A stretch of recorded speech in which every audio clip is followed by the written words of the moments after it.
Assalamualaikum warahmatullahi wabarakatuh. Bismillah, bismillah, alhamdulillah.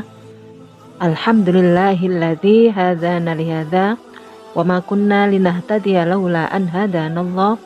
Wassalatu wassalamu ala sayyidina Muhammadanir rasulil huda war rahmah wa ala alihi wa ashabihi alladzina yunhiduna ila ibadatillah wa man tabi'ahu wa tabi'ahum ala sunnah wal jamaah, amma ba'd. Yang kami cintai anak-anakku sekalian, siswa-siswi MTS Negeri 2 Jakarta, para peserta didik di seluruh Indonesia yang kami banggakan, para pemirsa yang kami hormati, pertama-tama marilah kita panjatkan rasa syukur kehadirat Ilahi Rabbi yang mana telah melimpahkan rahmat serta taufik hidayahnya kepada kita sekalian, sehingga pada kesempatan hari ini kita bisa bersua kembali dalam pembelajaran mata pelajaran Al-Quran Hadis Surah Al-Mutaffifin ayat 7-17. Baiklah anak-anakku sekalian yang kami banggakan, mari kita lihat tujuan pembelajaran materi surah Al-Mutaffifin ayat 7-17 sebagai berikut. Setelah mengikuti proses pembelajaran, peserta didik diharapkan mampu mengetahui definisi sifat jujur. Yang kedua, diharapkan kalian mampu menerjemahkan surah Al-Mutaffifin ayat 7-17 dengan baik dan benar. Yang ketiga, diharapkan kalian mampu menjelaskan isi kandungan surah Al-Mutaffifin ayat 7-17 dengan baik. Yang keempat, menganalisis isi kandungan Quran surah Al-Mutaffifin ayat 7-17. Yang kelima, diharapkan kalian mampu mendemonstrasikan hafalan Quran surah Al-Mutaffifin ayat 7-17. Jadi seperti itu anak-anak tujuan pembelajarannya ya. Setelah materi ini selesai, kalian diharapkan untuk bisa mendemonstrasikan hafalan surah Al-Mutaffifin ayat 7-17 ya. Oke anak-anak, kita mulai materinya. Bismillahirrahmanirrahim. Pentingkah sikap jujur? Jujur adalah salah satu sifat yang melekat pada diri para nabi dan rasul, yaitu siddiq. Jujur berarti mengakui, berkata atau memberikan suatu informasi yang sesuai dengan kenyataan dan kebenaran, tanpa ditambah atau dikurangi.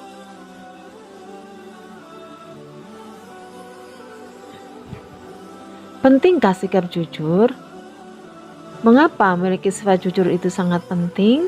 Karena jujur merupakan pondasi sebuah kepercayaan. Sekali kita melakukan kejujuran, maka orang akan percaya pada kita. Sebaliknya, jika kita melakukan kecurangan, sangat sulit bagi kita mendapatkan kepercayaan dari orang lain.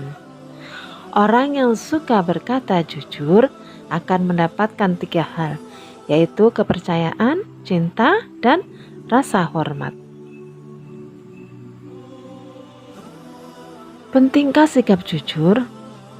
Sebelum diutus menjadi nabi dan rasul, Nabi Muhammad SAW telah mendapat kepercayaan dari para pemuka Quraisy yang berbeda keyakinan, status sosial, dan kekayaan. Beliau dipercaya melakukan suatu hal yang besar dan mulia bagi suku Quraisy saat itu, yaitu memimpin peletakan Hajar Aswad yang sangat dimuliakan.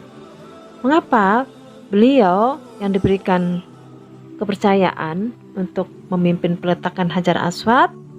Karena beliau selalu berkata dan berbuat benar, tidak pernah sekalipun dusta dari mulai kecil. Oke anak-anak, Para pemirsa yang berbahagia, marilah kita ikuti kisah sikap jujur Nabi Muhammad SAW. Selamat menyimak.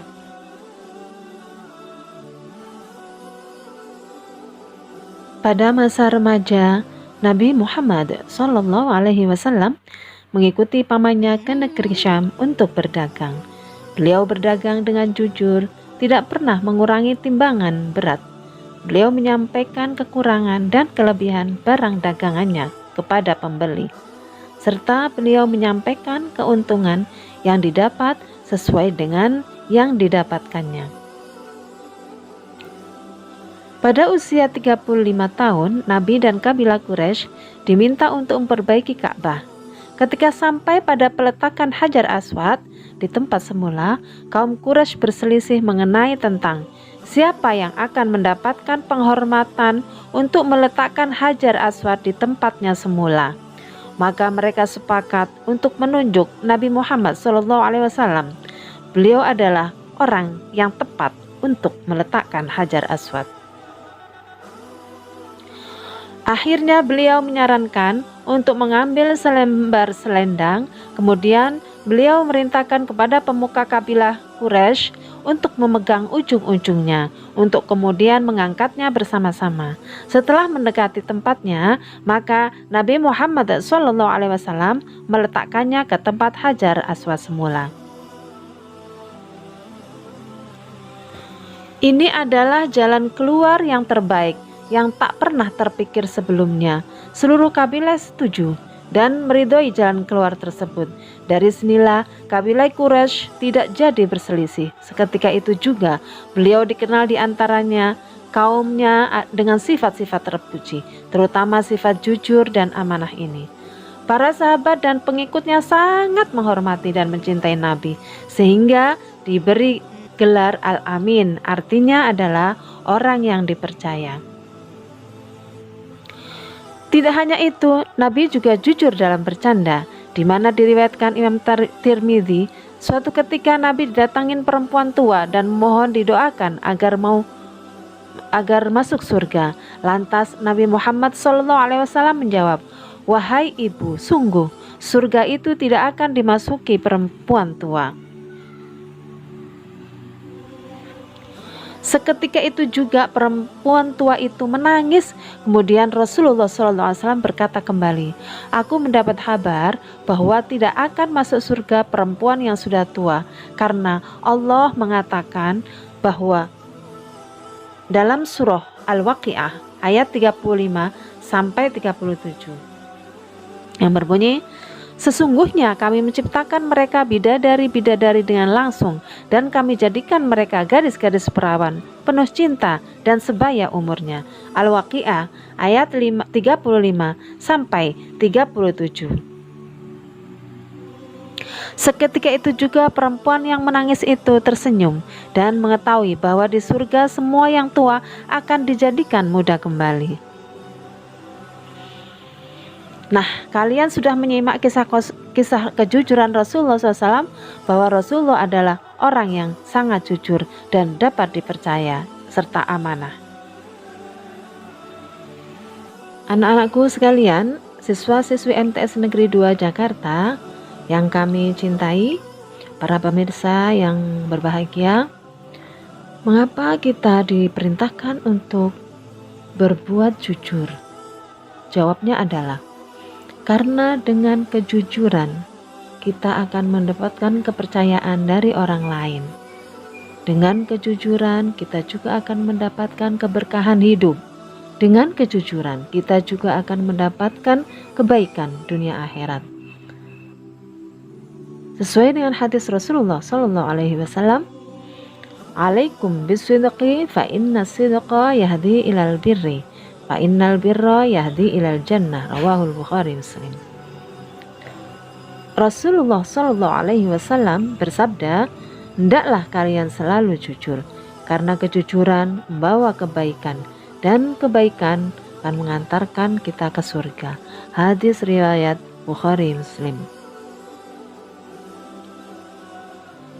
Anak-anakku sekalian, perintah jujur ini juga dinyatakan dalam Quran surah Al-Ahzab ayat 70 sebagai berikut. Bismillahirrahmanirrahim. Ya ayyuhalladzina amanuttaqullaha wa qulu qawlan sadida. Artinya, hai orang-orang yang beriman, bertakwalah kamu kepada Allah dan katakanlah perkataan yang benar. Di usia yang masih belia, Nabi Muhammad SAW telah memiliki pengalaman dalam berdagang. Jiwa usahawan ini terasah hingga beliau dewasa dan menikah dengan Khadijah radhiyallahu anha. Beliau termasuk usahawan yang sukses. Salah satu faktor utamanya adalah pribadi beliau yang jujur dalam berinteraksi sosial, termasuk kejujuran dalam hal berdagang. Hal ini sangat berlawanan dengan tradisi bangsa Arab saat itu, di mana kebohongan sudah mentradisi terutama dalam hal berdagang. Baiklah, akan kita uraikan ya. Secara bahasa, sidik atau jujur itu adalah kesesuaian dan kebenaran dari perkataan dan perbuatan yang sesuai dengan kenyataan. Adapun yang dinamakan muamalah adalah hubungan manusia dengan manusia yang diatur oleh syariat Islam dalam interaksi sosial seperti ekonomi, sosial, politik. Jujur bermuamalah, yang dimaksud jujur dalam bermuamalah adalah sikap yang mencerminkan kepribadian seorang muslim sejati. Kepribadian seorang muslim sejati antara lain adalah tidak pernah menipu, memalsukan, dan berkhianat kepada siapapun, termasuk kepada non-muslim. Dalam melakukan jual beli, tidak melakukan kecurangan. Kita lihat indikator jujur ya. Indikator jujur yang pertama, orang bisa dikatakan jujur kalau berkatanya sesuai dengan kenyataan, berkata yang benar meski orang lain tidak setuju. Yang kedua, sesuai antara pikiran, perkataan, dan perbuatan, sesuai. Yang ketiga, memberikan kesaksian dengan adil, mempercayai dan membenarkan ajaran Allah dan Rasul-Nya, taat kepada perintah dan larangan Allah, menepati janji dan amanah. Berani jujur itu hebat, jujur itu indah, juga membawa berkah.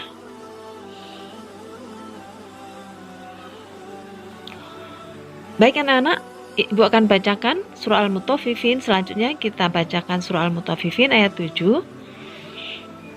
Kita simak bersama-sama. Bismillahirrahmanirrahim. Inna kitabal fujjari lafi sijjin. Sesungguhnya kitab orang yang durhaka tersimpan dalam sijjin. Apa itu sijjin? Ayat berikutnya ternyata disebutkan. Wa ma adraka ma sijjin. Tahukah kamu apakah sijjin itu? Sijjin adalah sesuatu yang sangat menakutkan, tempat yang sangat menakutkan, penjara yang abadi, azab yang menyakitkan. Kemudian di antara ulama ada yang mengatakan bahwa yang dimaksud dengan sijjin adalah tempat yang terletak di bawah perut bumi, lapis yang ketujuh. Perut bumi, lapis yang ketujuh. Nah, kita lanjut ayat berikutnya. Kitabum marqum, kitab yang bertulis. Ayat ini bukanlah tafsir atau penjelasan dari firman Allah, tahukah kamu apakah sijjin itu? Tetapi sesungguhnya ayat ini merupakan penjelasan bagi apa yang dicatatkan bagi mereka menyangkut tempat kembali mereka di Sijin, yakni hal itu telah ditulis dan dicatat dalam sebuah kitab yang telah rampung pencatatannya, tidak seorang pun yang ditambahkan di dalamnya dan tiada pula seorang pun yang dikurangi dirinya. Jadi kitab itu sudah ditetapkan. Siapa-siapa yang masuk dalam Sijin itu sudah ada, sudah dicatat semua. Itu namanya kitabum marqum, yaitu kitab yang bertulis, yaitu ketetapan Allah yang sudah tertulis. Kemudian Allah berfirman, wailu yawma idzil lil mukadzibin. Kecelakaan yang besarlah pada hari itu bagi orang-orang yang mendustakan, yakni apabila mereka di hari kiamat telah berada di Sijin dan azab yang menghinakan, seperti apa yang telah diancamkan oleh Allah Subhanahu wa ta'ala terhadap mereka. Siapa al-mukadzibin? Kita lihat lagi. Alladzina yukadzibuna biyaumiddin. Mukadzibin, orang yang mendustakan itu siapa? Yaitu orang-orang yang mendustakan hari pembalasan. Mereka tidak percaya akan kejadiannya, akan kejadian hari pembalasan. Mereka tidak percaya, tidak meyakini keberadaannya dan menganggap mustahil perkara itu terjadi. Kemudian dalam ayat berikutnya disebutkan, wa ma yukadzibu bihi illa kullu mu'tadin athim. Dan tidak ada yang mendustakan hari pembalasan itu melainkan setiap orang yang melampaui batas lagi berdosa. Apa yang dimaksud mu'tadin athim? Yang dimaksud dengan mu'tadin athim adalah orang-orang yang sudah melampaui batas dalam amal perbuatannya. Misalkan gemar mengerjakan hal-hal yang diharamkan dan melampaui batas dalam menggunakan hal-hal yang diperbolehkan lagi berdosa dalam semua ucapannya. Jika berbicara dusta, jika berjanji menyalahinya, dan jika bertengkar curang, melampaui batas.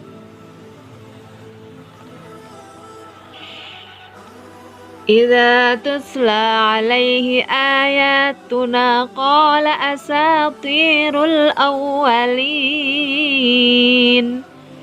Yang apabila dibacakan kepadanya ayat-ayat kami, ia berkata, itu adalah dongengan-dongengan orang-orang yang dahulu.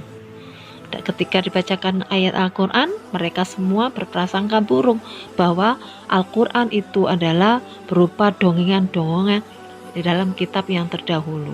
Itu yang namanya kadzibun, ya, orang-orang yang mendustakan. Dia tidak percaya bahwa Al-Quran itu adalah memang firman Allah.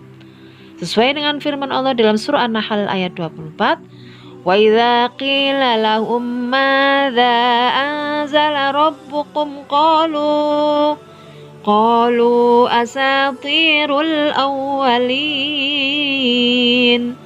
Dan apabila dikatakan pada mereka, apakah yang telah diturunkan Tuhan kalian? Mereka menjawab, dongengan-dongengan orang-orang dahulu. An-Nahl ayat 24. Baik anak-anak, kita lanjutkan surah Al-Mutaffifin ayat 14. Kita baca ya. Bismillahirrahmanirrahim. Kalla bal rana ala qulubihim ma kanu yaksibun. Sekali-kali tidak. Sebenarnya apa yang selalu mereka usahakan itu menutup hati mereka. Al-Mutaffifin ayat ke-14. Apa maksud ayat di atas? Yakni keadaannya tidaklah seperti apa yang orang kafir dugakan, dan tidak pula seperti apa yang dikatakan oleh mereka bahwa Al-Quran ini adalah dongengan orang-orang dahulu.